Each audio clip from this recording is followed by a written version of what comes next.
Good morning, everyone, and welcome to this latest installment of our Law, Technology, and Warfare Research Cell webinar series.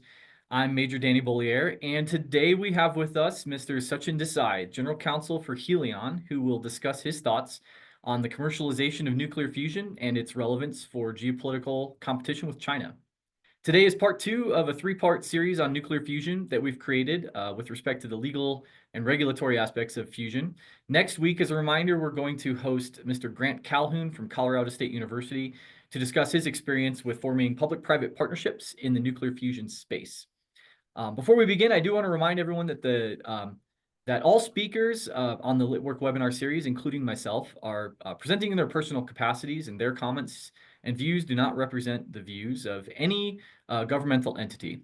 Further, the appearance in our programming of any individuals or references to companies, products, or services does not imply any governmental endorsement. But with that, I would like to introduce our speaker today. Mr. Sachin Desai is the General Counsel of Helion Energy, and he's built his career helping to deploy energy projects across the globe. At Helion, he leads their legal and policy team, which covers all global policy issues. The team's mission is to build the legal pathway to enable the scaled deployment of fusion. Before joining Helion, he was an attorney at the law firm of Hogan Lovells, supporting the licensing and build-out of a variety of energy sources with a focus on advanced nuclear reactors and fusion energy. He started his legal career at the U.S. Nuclear Regulatory Commission, and before law school, he was a strategy consultant.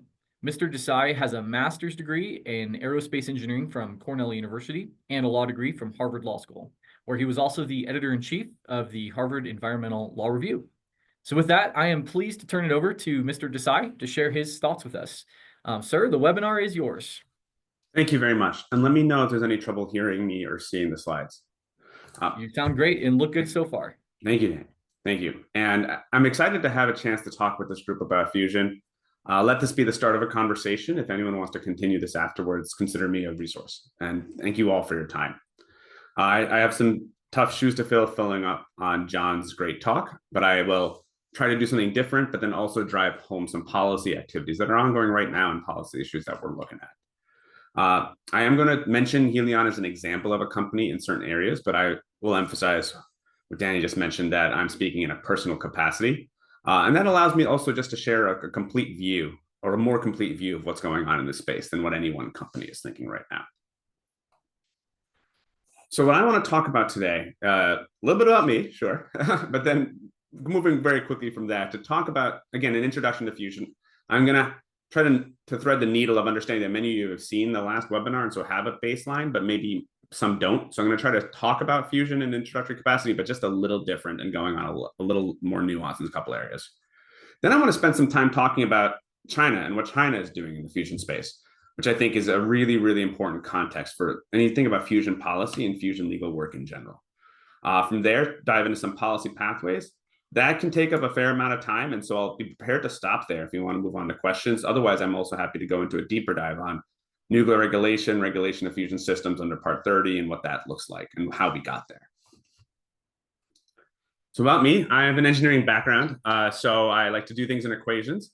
So I think, how do you end up in a career in fusion law, which is a relatively narrow field as things go so far? I have an engineering background. I've always loved to see the building of big things. I think my aerospace degree peaked in college when I worked on a nanosatellite project, but I think that love and passion's never left. From there, I really wanted to focus my career on deploying clean energy and baseload energy technologies. Within that space, I saw that what I used to call little L law, later that I learned it to be a vast gamut of laws outside of just what we see in Congress, really defined the development of our old national energy infrastructure. So I focused on environmental law, the energy law, spent some time at the NRC. And then at Hogan Lovells, where I worked on a lot of advanced reactor work, came across fusion from a friend. And when I saw that technology was actually advancing very quickly, and what was exciting from a legal perspective, and I'll get into a little later, is that very few statutes, if any, have fusion written into it. The space for change and the space to develop a framework for the deployment of fusion energy under a clean slate, but learning from everything that we've done and that has happened in the past is an exciting opportunity. And I encourage many of you that are interested in looking at deploying a whole new technology or a whole new paradigm to look at fusion. So a little about fusion. I know John covered this, so not everyone saw. So I'll try to do through this quickly, and I'll keep track of time to try to stop this part in like 5-10 minutes, or maybe 10 minutes. So for those that don't know, if I were to kind of hit on the basics, I think of fusion as the combination of the best of all energy sources. Later, I refer to it as the moon landing of energy. It's the thing that we got to nail and get right. Probably already it's clean. It doesn't emit a lot of pollution. It's zero carbon. It doesn't have the meltdown risk associated with fission. It's also reliable. Like with nuclear fission power, it can last 20. It can work almost any time. And nuclear power has one of the highest capacity factors in the industry. But I'll give you a number. That bottle over there sits in our conference rooms. It's a half-liter bottle of deuterium, and that bottle can power a home for essentially a millennia. And it's so cheap. We give away little vials that have enough deuterium in the power a home for a year, and we just give it away at conferences. The most expensive thing is the glass that it comes in, and that's when you think about something like that. The potential for transforming energy is immense because you just essentially do not have any cost for fuel and any cost for the associated consequences of the fuel. One thing I also hit on that when you're looking about fusion is that plant size. You can achieve very small power plant sizes with fusion. We look at 20 acres for siting our first power plant, which is around 50 megawatts. That's a residential block. It's probably the block that I live on. And when you can do that, you can really open up a lot of places in the grid for siting and a lot of behind the meter applications and a lot of options for how you can look at the energy grid in the future. So quickly, for those that may already know about this, when you think about fusion, you think of the most common fusion fuel, which is deuterium and tritium. That's an isotope. There's basically two isotopes of hydrogen that you're merging together in a reaction. And that process releases a neutron and then I call it party balloon helium, helium-4. That neutron carries away about 80% of the energy of the reaction, and it's a lot of energy. And with that, you can, again, have very small amounts of liquid fuel, which turns into a gas and a plasma, power the world.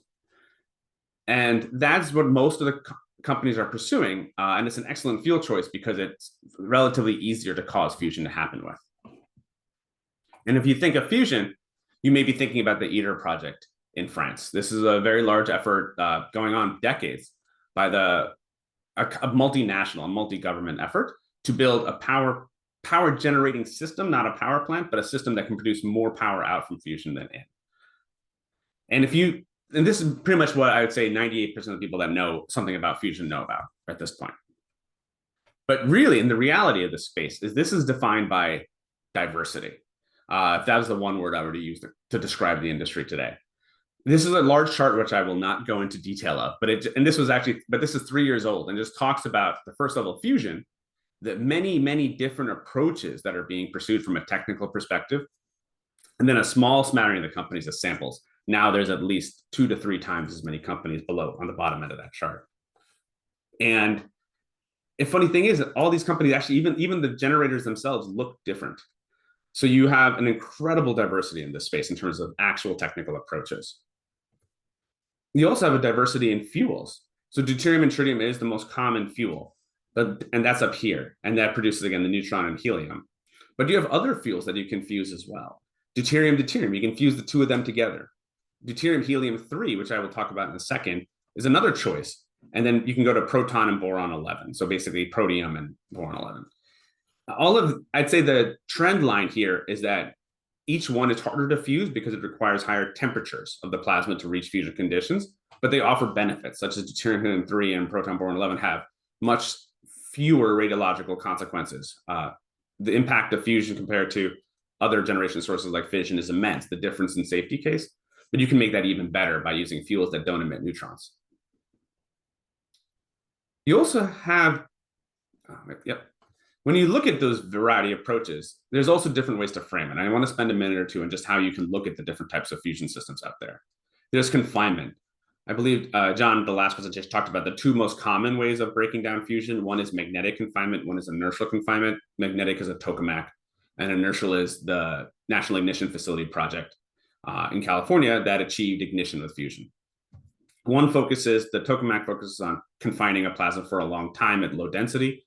The inertial system focuses on getting really high densities and really high temperatures for a very short time, both of which try to get, again, more energy out than in. There's actually a whole series of companies out there too that are pursuing what's called magneto-inertial fusion, where you try to combine the best of both worlds. You try to have the length of confinement that comes with magnetic fusion, so you can get a longer burn for a longer period of time, and you can get the densities that are associated with inertial fusion, so you can get a hotter burn, getting more energy out of that process than maybe perhaps the other two can produce. There's also actually different approaches to energy recovery, and this is a really exciting opportunity with fusion. Most approaches are going to pursue a thermal cycle, where you use the energy coming out of the fusion reaction to heat a working fluid that works into a steam turbine, and then you make energy. Another approach is to do direct energy conversion. And there's a couple approaches where you're actually taking the energy and the charged particles coming out of that fusion process, and those hit a surface or move magnetic fields or do something else to actually directly convert the expanding fusion plasma or the hot fusion plasma into electricity. And that's how you get fusion on the moon. That's how you get fusion to power the world as well. Really briefly, I will just say that there's also a different way to think about how you can break down the immense number of fusion companies out there, 40 at least at this point, $8 billion raised, if not more. Every week it seems different. But another way to break them up is steady state and pulsed. That comes up a lot because when you think about supply chain, which is going to talk about geopolitics, the needs of the two types of technologies are different. The magnetic confinement approaches tend to be steady state. They tend to run a long time it's more like a steam engine, just constantly putting out fusion power, but at low confinement. And then pulsed fusion approaches, in which you're basically trying to reach a hot burning fusion plasma for a limited period of time, and then resetting and doing it again. If the steady state was a car engine, a pulse approach, if steady state was like a steam engine, a pulsed approach is like a car engine. So one example company I do want to spend a few minutes on is Helion. There's a lot of good things about the company that I'll touch on. Where the first, I think John mentioned that the NIF experiment reached 100 million degree plasma temperatures as a really important milestone. We also reached that same temperature. We have 400,000 square foot of manufacturing space. But less about the company. I think what's exciting about Helion here is as an example of those different approaches that you may typically see when you learn about fusion. We're a magneto-inertial fusion approach. We're aiming for deuterium helium-3 fuel for deployment, and we're a pulsed approach. And as we're a representative of a suite of different approaches to do fusion. For a second to see how that works, essentially, Helion's approach to fusion, you have a symmetric system, kind of looks like a dumbbell. And on the sides of the dumbbell, you form these two plasma circles. The fancy word for it is field reverse configuration plasmoids, but that won't show up on the test. It's just basically plasma rings, and you accelerate them towards the center and they merge. At that point, you see the inertial aspect. You're using magnets to confine the system, but you have inertial action when the two run into each other and get hot. As well as getting hot, they also stay still for a small period of time. And you use that capacitor, this magnet bank in the middle, and this giant set of capacitors behind the fusion generator to pump a bunch of current, charge up those electromagnets, and you start to compress that plasma even further. And what you have, I would think in your mind a car engine, because you have this plasma that's being compressed by magnetic fields that's doing work on the plasma. It gets hotter and hotter and hotter until fusion occurs. And then that's just how like a piston compresses a gas until it starts to get hot enough that it'll burn. At that point in time, you actually can let the plasma expand, just as how the piston starts to recede. And all of a sudden, this expanding plasma gets hotter because of fusion is doing work on those on the magnetic fields in the fusion context. And the interesting thing is, just as you used electricity, in this case from a suite of capacitor banks, to charge those magnets to compress the plasma to get work done, and then make fusion happen. When the fusion plasma is now expanding and those magnetic fields are now receding, you're inducing a current in those electromagnets. That current then goes right back to the capacitor bank. And the goal is the end of a pulse compared to the start of a pulse, you end up with more electricity in those capacitor banks at the end than the start. and that directly creates electricity from fusion, kind of very similar to how a car engine works. This is right now called a plasma. This system is generally called a plasma accelerator, but we used to refer to it in early days as the Helion engine because it runs like a car engine.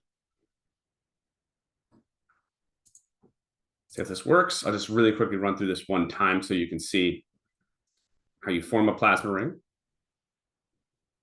You bring them together, you accelerate, they connect and merge. Then you really fire that center bank of magnets that causes the plasma to merge, the fusion to occur, and then you end up repowering the capacitor bank at the end of the pulse.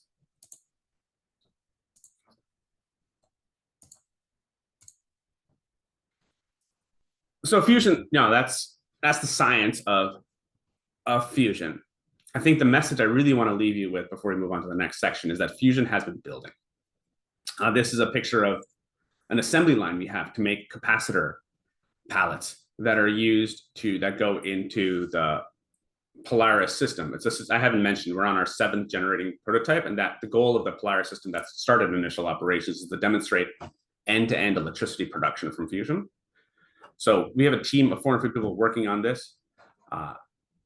These are just some shots of the megameters of cable. We buy so much cable that is measured in thousands of kilometers. The assembly of capacitor of racks, some pictures of these capacitor systems, and then a picture of the inside of the Polaris fusion system itself.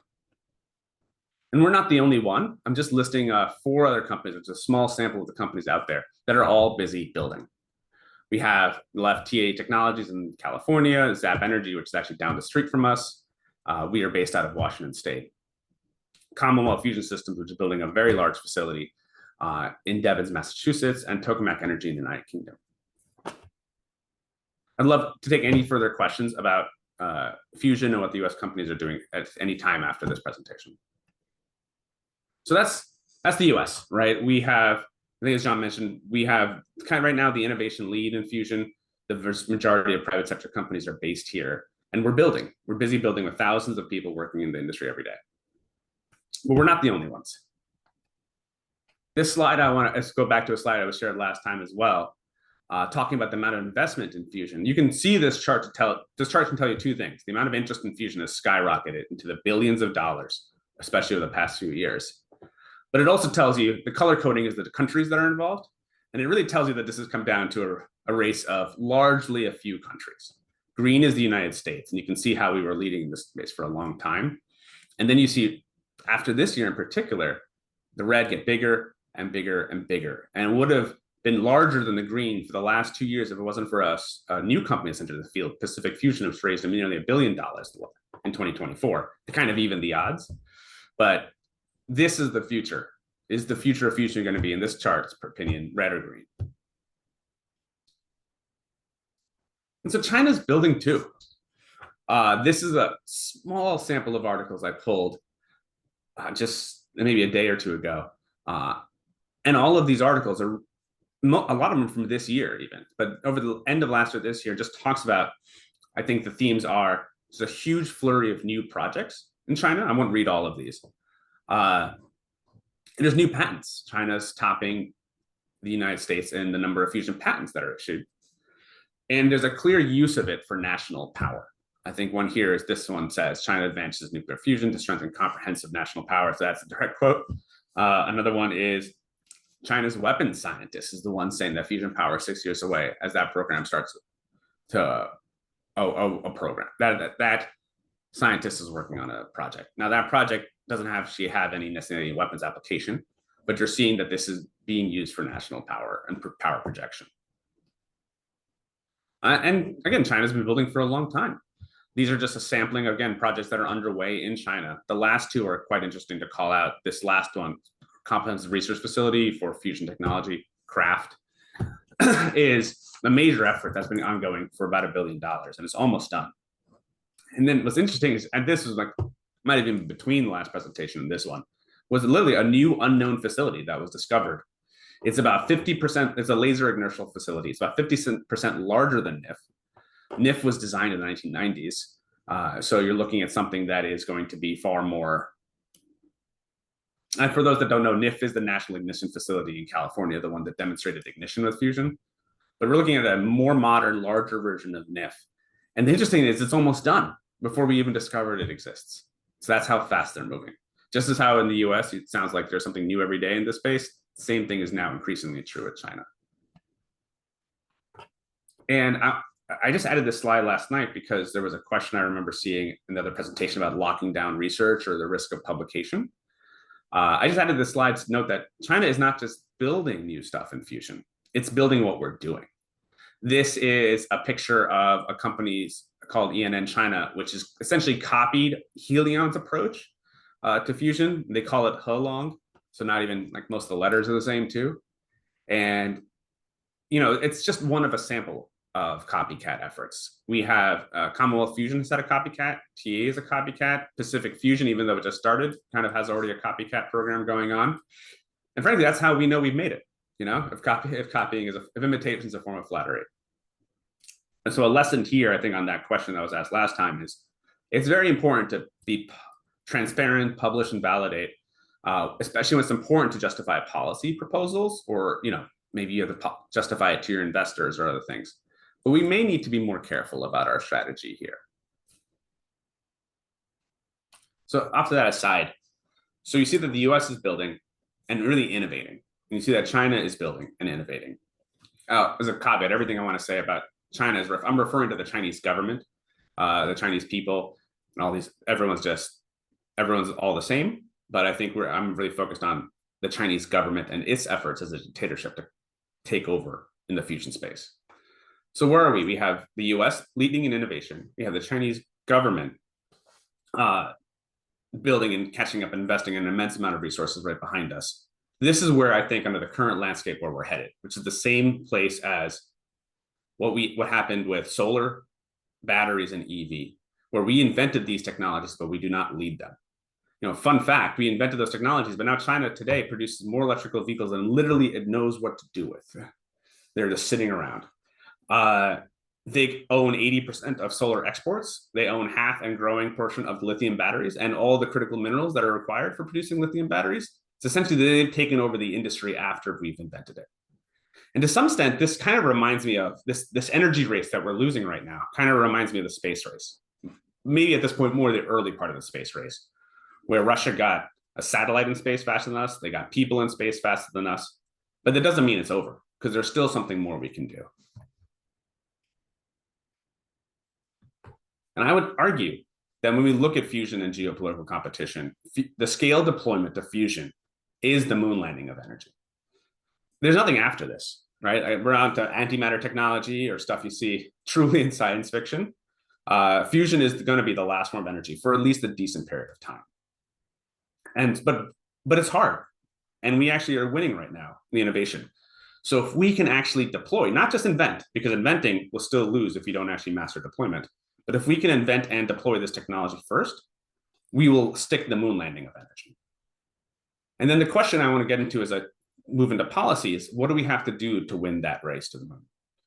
And the two things we have to do are pretty hard.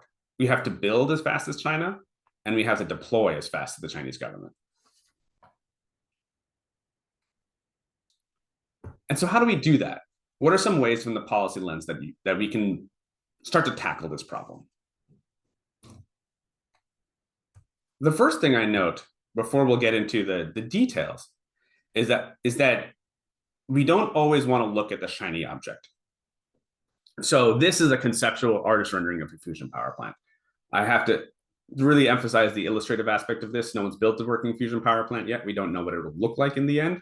And so especially my boss is very much saying, this is not a real power plant. But I use this as an example sometimes to demonstrate, to point out a lesson that the thing that we've just been talking about for the last 20 minutes is the shiny thing in the middle here. It's actually the smallest portion of the power plant, especially if you do it right. And it's a relatively compact technology.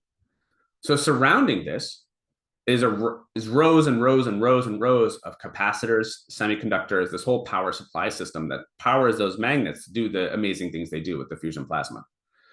And so that becomes a supply chain question.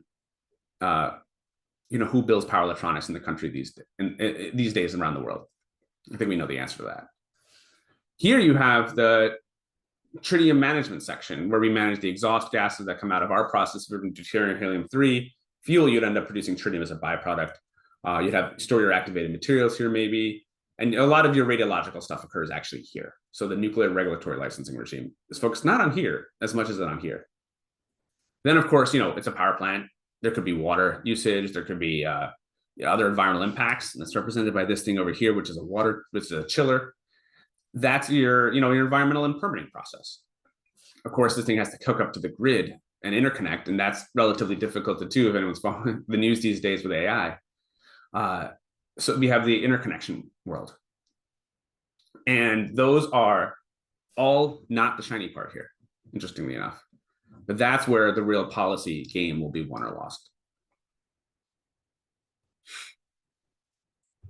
So I mentioned that Helion's approach to fusion, for example, is a lot like a car engine. I'm going to butcher this car engine and this car analogy a little further here. I sometimes think of the policy goals. I think of 4 key policy goals for fusion, and each of them are kind of like parts of a car to me. I was an automotive and aerospace engineer, so that's a little bias I have. Nuclear regulatory to me is like the ignition. If we don't get the nuclear regulatory regime right, which John mentioned in good detail before, but if we don't get that regime right, then it's like the ignition. The car's not going anywhere, or a key. I know no one uses keys anymore, but if you can imagine back in the past when you used to use a key, like it's basically turning the thing on or off if you didn't get that right. The environmental and state permitting process, getting that to work well for a fusion is kind of like the engine. If it takes 7 years to permit a fusion power plant, just like it took 7 to 8 years to permit a fission power plant, or some other sources, then your car is not going very far very fast. You're deploying 1, 2, 3, 4, 5 by 2050, and not 100 or 1,000. The grid interconnection issue, which is a little more later stage, but something you don't ignore, is essentially the gas tank, or in an electric car, the battery, perhaps. And that is because what we see when we have a goal to deploy a power plant by the end of the decade, and we have the world's first fusion power purchase agreement with Microsoft Corporation. We have a goal to deploy in Washington State, and one thing we learned going through that process actually was how important it was to get how complex the actual process of interconnecting was, regardless of the technology we were putting in there. And one of the limiting factors to deployment, some limiting factors of supply chain and things like that, but another limiting factor we did not think about was actually the interconnection process, and it plays a huge role in site selection for us. And so if that's hard with like a first 50 megawatt fusion power plant, you can imagine how hard that'll be at scale. And then government acceleration is the turbocharger. It's something that we could get if you fix these parts, you'd have a working car, the regulatory regime. But there's a lot the government can do to enhance deployment so we go faster. And that's important if you're in a race. It's not that important if you can mosey along with fusion for a long time, but we actually are in a number of races, geopolitical, environmental, and otherwise, to get this technology on the grid. And thus government acceleration is a really important part of it. And if you get all 4 of those right, you have a car that can go really fast, and you have a fusion industry that can deploy at scale. So taking a break from pictures to move on to some heavy, wordy slides here. And some more of this will be wordy here. We're lawyers, you can't avoid that. I wanted to just talk about what are some of the policy issues that the industry as a whole, or the community as a whole, is looking at. I could go through all these, and if there's questions later on, I'm happy to spend more time on this. But among these, I start a couple that I just want to talk about. One is the nuclear regulatory framework, separating from fission. I've worked in fission all my career. I think it's a wonderful technology that has an immense potential to contribute to the common good. But the best thing fission can sometimes give to us is avoiding the framework that they operate under. It's very challenging to deploy a fission power plant. And that's probably one of the greatest barriers they have to scale deployment. So we've worked a long time, and that's one of the reasons I actually joined Helion and joined the industry in the first place, to work with the agency, which has done a great job, and Congress, to make sure that we have a separate framework for deploying, but that's separate from fission. We did that in the United States. It's also been done in the UK, and it's working that way towards Canada. And then we have to spread that globally. And that's important because you can't really achieve scaled global deployment if only 3 countries out of 180 think this way about the technology. And same for environmental, actually, too. You're fighting the same kind of battle at a fundamental level at the state on the state side, where the companies are. And then government acceleration. I call this one out because on supply chain in particular, because we've seen this lesson already. We've already seen, and I call it semiconductors because we've seen this in semiconductors where we've given away the industry all of a sudden that we invented that turns out to be really important for national security. And now we're spending tens of billions of dollars to bring it back to to hopefully make it something that it could have been if we just didn't do this in the first place. The same thing could happen for fusion. Fun fact is that those pulse fusion systems, you need this semiconductor device that actually directs the power from those power supply systems, those capacitor banks, towards the magnets. And so you end up using tens of thousands of large semiconductors that are the size of actual potato chips or poker chips to move the current where it needs to go in a pulse fusion machine. So we have a semiconductor issue, just like the rest of the world has a semiconductor issue. We have a number of other components that we don't make in this country anymore or with our allies that need to be brought back here if we're going to achieve secure deployment and then scale deployment. And so this is just an example of things that the industry is currently working on in more detail. So that before was big picture topics. This is what the industry is working on right now, what I do after this phone call. There's now an NRC. I'll just call out a few again. I won't read the slide. I'll note that the first 5 of these are actually in the nuclear regulatory space. So even though we've done a lot, and the NRC has done an amazing job putting fusion in a different framework than fission, which I could go into more if there's interest, we're still a lot more to do. We have current rulemakings we're working on. There's an idea, we're starting to already talk about an idea of how you can do like a one-time licensing framework for mass-produced systems called right now the Design Specific License. We have to do global regulatory alignment. The World Fusion Energy Group is an IAEA entity, the IAEA, the International Atomic Energy Agency, stood up to try to achieve regulatory harmonization. We have to talk about non-proliferation. Insurance is a big topic. There's a lot of NGOs and actors in this space. On a lot of these ones I mentioned already, there's an NGO called the Strategic Competitive Studies Project, which has stood up a commission on the scaling of fusion energy. And that's an example of just how much attention is coming into this space.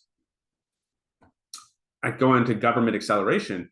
I think this is just a small sample, but you're seeing interest in supplemental funding for R&D activities. You're seeing interest from the government itself on doing what was called an advanced, for fission, it was called Advanced Reactor Demonstration Project, which was a major shot in the arm to get some fission reactors up online. Is there an interest in doing this for fusion as well? As well as then there's also the supply chain incentives, which are particularly of interest to me. And how can we get, the onshoring of manufacturing for fusion? So those goals will help us a little bit. Those will make the car go iteratively faster. But to just close on this, right? This is the goal that we have to achieve: is how can the U.S., what does the U.S. have to do to build as fast as China and deploy as fast as China? What I have here is not the right answer, but it's a sample of what we might have to do. One of which is, for example, on the building side, do we need, and going back to the space race, an Apollo-style program to advance fusion electricity generation? The Apollo program was 1% of GDP or 0.5% of GDP. The industry might be happy with 0.1% of the US budget, just to move things along. Also, do we need sustained programs and efforts, which are more of a whole of the government approach to onshore key component manufacturing? Now, to deploy as fast as China, we really need to think about how can we use our rules-based regime to our advantage and actually make things simpler than kind of the more opaque regime that exists elsewhere. And so some ideas that are being tossed around, and Congress has actually asked the NRC to look into this further, is like a one-time licensing regime for generic designs, where you can truly build one, get one license, or actually registration is the right word, and then you can start deploying them at scale. And in the oil and gas and other areas, you have nationwide environmental reviews that can allow you to do not an environmental review per site each time that adds years to deployment, But can you achieve a categorical exclusion, which is a finding of limited significant impact or no significant impact, or a one-time review that covers the whole nation? So again, you can deploy at scale while still doing the important environmental analysis. And then some people are talking about behind the meter siting, because if we want to deploy and the grid becomes a barrier at scale, can we just site behind the meter in order for new loads in order to enable fusion plants to get on the grid and start contributing to the need for electricity as soon as possible? All of these are really complex legal and technical issues. So I'm at 35. I can do a quick deep dive for 10 minutes on nuclear regulatory, Danny, or do you want to stop and take some questions? And I can always come back to this later. I think you're going into part 30 here. Yeah. I think, yeah, absolutely. Let's hear this, and then I think we'll still have plenty of time for some questions. Okay. Great. Yeah, thanks. So, I think to start this part of the conversation off, I think many of you are, I'm going to assume many of you that at least watched the prior presentation are familiar with the idea that one of the key issues that was affecting fusion, and if not, if you don't know, I've already mentioned it like 4 or 5 times. One of the key issues that was really important to fusion's deployment over the past few years was the development of a regulatory framework. One of the exciting parts about fusion is that there's very few statutes, if any, that talk about fusion. And that's amazing, because never before, or rarely in a lifetime, is there a technology that's invented that is a clean slate. Now, the internet and AI and all that, you're trying to see, you see these new technologies that are invented, crypto. You've seen a lot of this in the tech space, on this broad view of tech. But in a physical building world, have you seen a new technology come across that's basically undefined and unregulated, that can be so immensely impactful as fusion energy? And I can't think of one that quickly. So that's an amazing opportunity, but it's also an amazing challenge, because you need to carve out a space for yourself and not take perhaps a simpler but more consequential way out of saying, hey, what's closest to it? And let's just like use that instead. So one talk before I dive into regulation is, I'm not going to say that regulation is bad, or that, we don't need regulation. I think, especially in a space like fusion or nuclear power or energy in general, the statutes themselves actually bar any activity without a license. It usually says the public, like, you cannot do this unless you get a license. So if we don't have a pathway, which is written in regulations, to get a license, then you can't do anything in the first place. And to me, I think of regulations are, in this context, are like a road. They're a road towards a policy goal. Now, sometimes you can make the road really windy and narrow and complicated and full of cars or whatever other is out there, that you just don't want to take it, or that you take it and it just never ends and you never get to your destination. That would be a bad regulatory framework. But if there were no roads, you can't go anywhere in the first place. But if we build the right roads, you can protect the interests of third parties, which are really important and is a great aspect of the US rule of law system. You can build public acceptance, because people don't have to worry on their own through the tort regime or other regimes about protecting their interests, but they can rely on someone else to help to make sure that things are safe. And they can enable scaling. The US is a collection of states, right? A federation, in a sense, of states. If we have a regime that can allow state innovation, but then national deployment, that can actually, if you do this right, you can go faster than you could go without regulation. So when you look at the nuclear regime, there's a lot of flaws to worry about. This is, again, a sample of what took me 5 minutes to think of. And I think there's 20 or so on here. And some of these are just categories of laws, like state health and safety laws, not even the individual statutes that apply. But this conversation is about one of them. And I think it's an extremely important statute. So it's going to be like immensely impactful. But it is also just a note that this is one of many things that have to happen. And this is the Atomic Energy Act. The Atomic Energy Act is the statute that defines, I'd say the Atomic Energy Act, if it glows, if it glows without power, it probably falls somewhere under the ambit of the Atomic Energy Act. It regulates all uses of radioactive material, essentially, with all the legal caveats that you could put in there. There are some exceptions to the rule. And then you have that regime is, at least the safety and nuclear regulatory aspects of it are, that regime is implemented by the Nuclear Regulatory Commission based in Rockville, Maryland. One thing I'll call out is the Atomic Energy Act. It doesn't have numbers. It doesn't say you have to be X safe. It has very high level language like reasonable assurance and adequate protection. But what it does do is it sets frameworks. It gives you frameworks and processes that apply to each framework, like the number of licensing steps, that really dictate big picture, like how your licensing process is going to go. And then you go into rules. And the rules have numbers, especially the nuclear regulatory regime rules, have lots of numbers. They tell you exactly what level you're going to reach of safety to do X, how thick. There's rules in there that measure in foot-pounds that are about hardness and all sorts of very, very nuanced details. And the guidance does even more. And so the rule is 1 page of statute, 100 pages of rules, and 10,000 pages of guidance. So the question that we were dealing with when we started early pre-COVID, really, is the NRC was seeing that, hey, fusion was advancing. Fusion does involve the use of radioactive materials and does emit radiation, but it is a very different technology than fission. We understand that. But fusion is never, at the time, fusion has never been mentioned in the Atomic Energy Act. All that text, all those pages, and fusion doesn't come up once. So what are we supposed to do? And so they had basically had 3 options.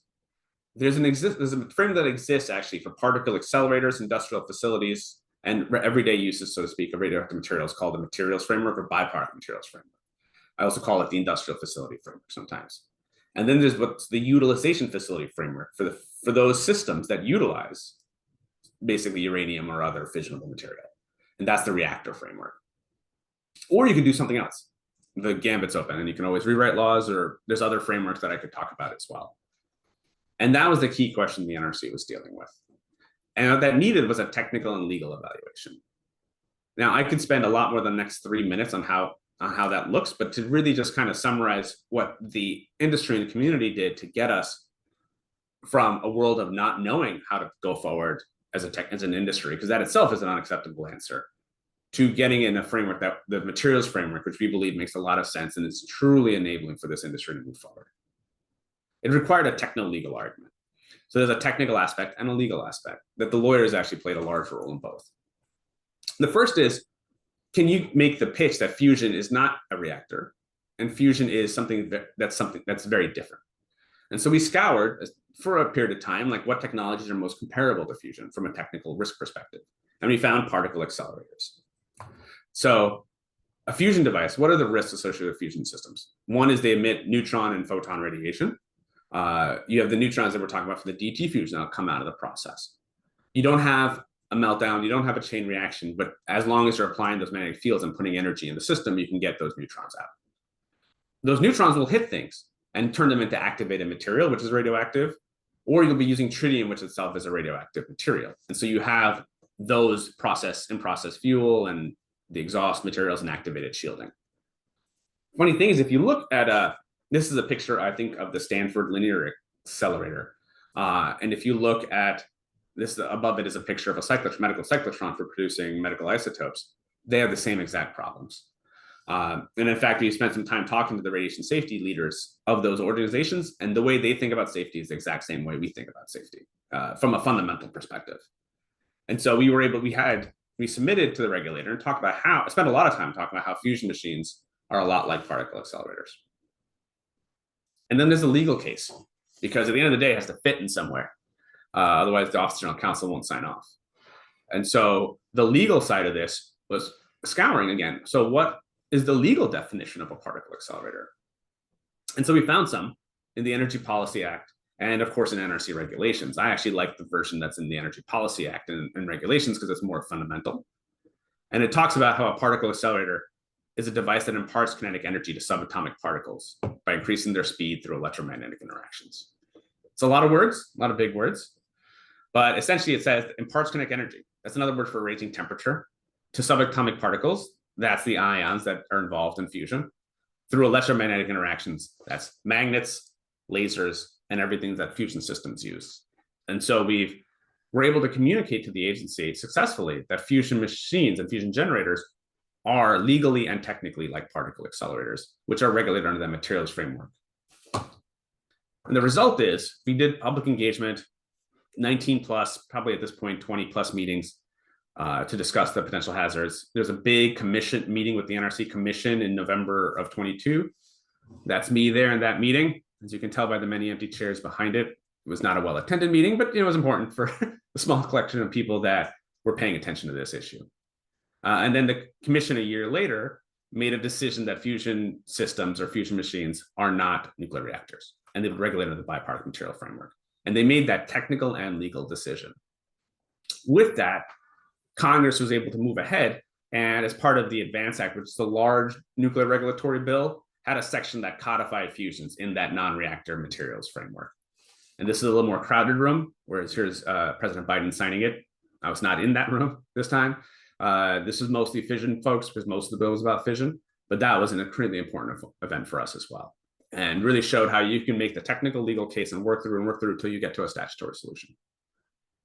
And today, really quickly, that leaves us with a federal framework where you have the federal government sets the rules. This is under the byproduct materials framework, the Part 30 framework, as it's often called, because that's the part of the CFR that it's housed in. And everything in gray here is an agreement state. Those are states that have been delegated authority to license on behalf of the NRC or delegate, not exactly on behalf, but in lieu of the NRC, where they've signed certain agreements. And this is actually very similar to how air and water permitting is done for industrial facilities, where you have a EPA based federal program, and then you have states actually executing on the day-to-day. And it's a faster program, it's adaptive, and actually in many cases, the states have more experience because they've been the ones licensing other industrial facilities and particle accelerators for the past 50 years. And what does fusion safety look like at the industrial scale? This is an example of tools that we do actually use, or other companies like us use. These are dosimeters, bioassays, wipe tests, testing around the industrial facility to make sure nothing is leaking. You have little badges that tell you if there's if there is a dose at all, and then of course you leave the area, or if you're monitoring amount of tritium exposure, and you have signs and all the administrative controls that are in place. And you actually have a tritium lab. So Helion Energy is an example of Helion Energy standing up possibly the world's first private sector lab for the managing of tritium that we would use in our Polaris system, which is our 7th generation prototype. And we have licenses for it, and we've received it on site.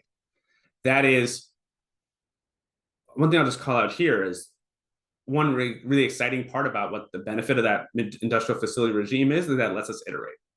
Whereas if you're under the reactor regime, you have to get your design approved before you can build. Under the materials regime, you can build your system, and then as long as you're approved to operate that system with radioactive materials, then you can get the materials on site to use it, but you can build at risk, which is immense because that's what you need to have happen here to go fast, is to build at risk. The last thing I'll leave on is that, so we solved in essence, for at least the time being, the regulation of fusion, and it's within the big framework. And that's fundamental for growth, that spike of investment that followed, because that decision was made in the early 2020s. It's probably no coincidence that when that decision was made, investment continued to increase. But that won't necessarily get us to scale. We're still working under a relatively site-by-site process. So something that we're looking at in the future, a lot of companies, is what is the regime could look like for mass production of fusion systems? Because there's a lot of companies that are very interested in not just deploying this decade, but then deploying at scale in the next one in the 2030s. And we're talking multiple companies have a goal of building a generator a day, because right next to where we're based in Washington State, Boeing builds an airplane a day. And there's a number of challenges that the aerospace industry is facing right now, but the demand for airplanes hasn't stopped, and they're still able to produce an airplane a day. And we believe that a fusion generator doesn't actually have to be as complicated as an airplane. We don't have to fly ours in the sky. And so can we build a program that allows us to, from a nuclear regulatory aspect, to license a fusion generator a day? And if we can do that, then we can deploy fast enough to win the geopolitical race for deploying fusion. So I'll stop there. Happy to take questions or move on. Thanks so much. That was absolutely fantastic. I've written down probably 15 questions. So I have a bunch of, if anyone has questions, feel free to either raise your hand and I can allow you to talk on here, or you can type it into the chat. But while you're doing that, I would go ahead and actually get us started off because at just the end of your presentation, you mentioned, really the size of your reactor and its transportable nature requires limited site work.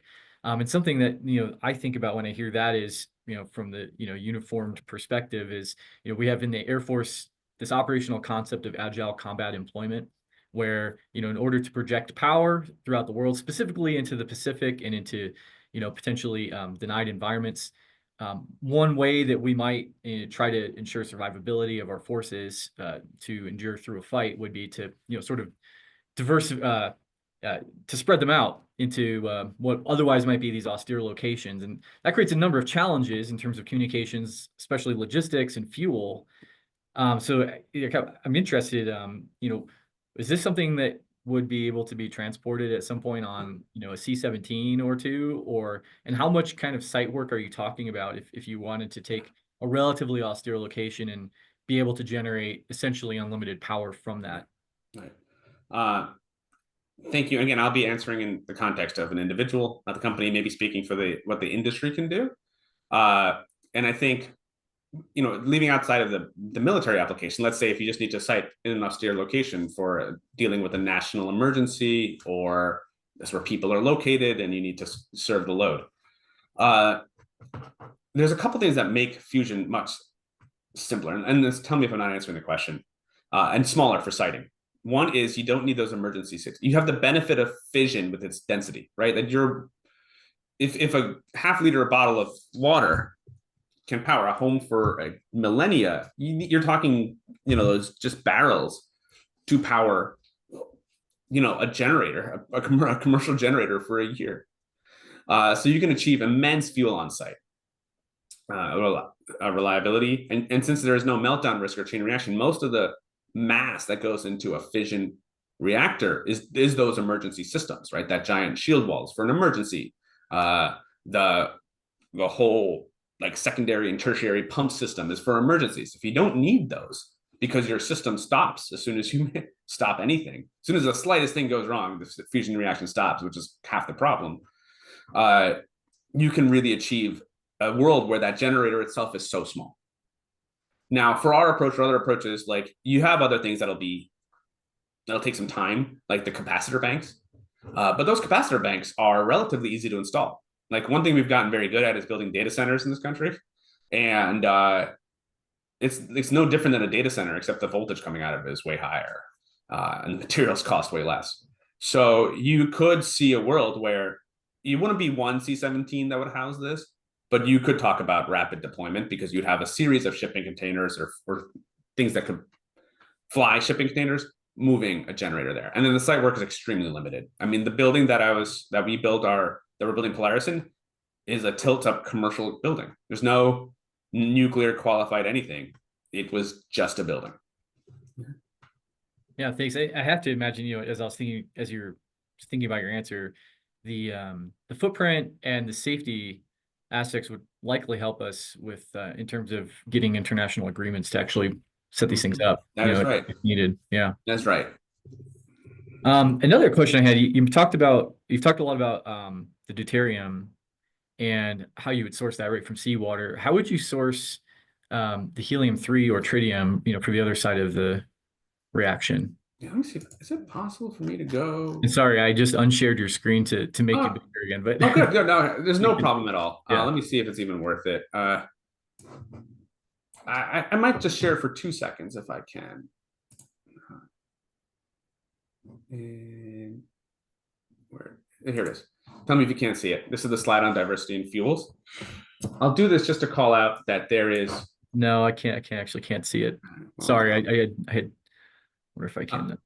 Okay, then never mind. But there's a slide that talked about diversity in fuels, and in that slide, it talked about deuterium as fusion.